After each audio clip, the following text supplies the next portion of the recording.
The presidential inauguration was held today in Washington, D.C., and President Barack Obama swore in for his second term as the leader of the United States.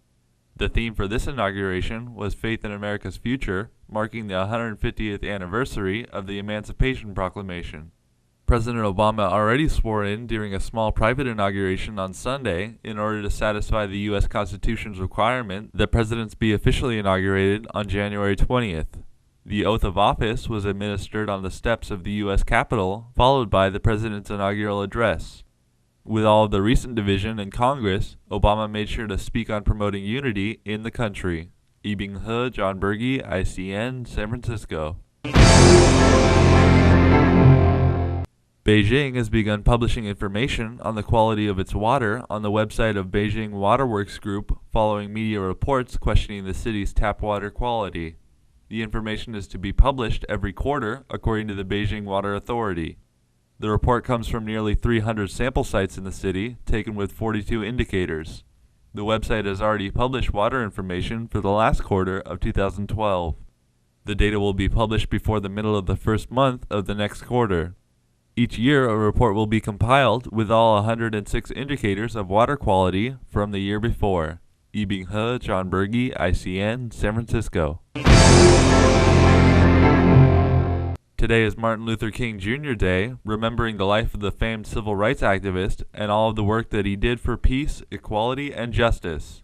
To celebrate the legacy of his inspirational work, people from all over the San Francisco Bay Area came to the Dr. Martin Luther King Jr. celebration at the Yerba Buena Center for the Arts and Gardens.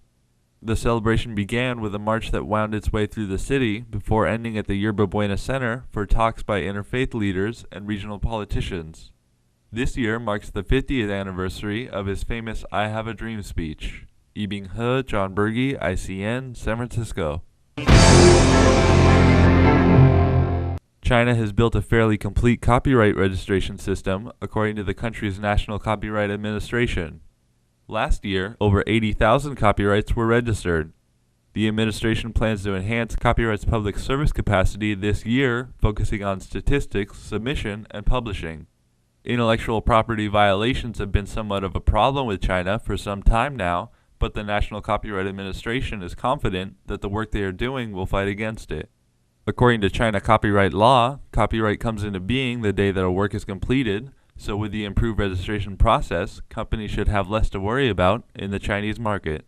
Lee Byung-he, John Berge, ICN, San Francisco. The Bay Area economy surged forward in 2012 in its strongest job performance since the dot-com boom, a clear sign that the most recent recession is becoming a thing of the past for the region. In total, last year, the Bay Area added 91,400 jobs, according to California's Employment Development Department.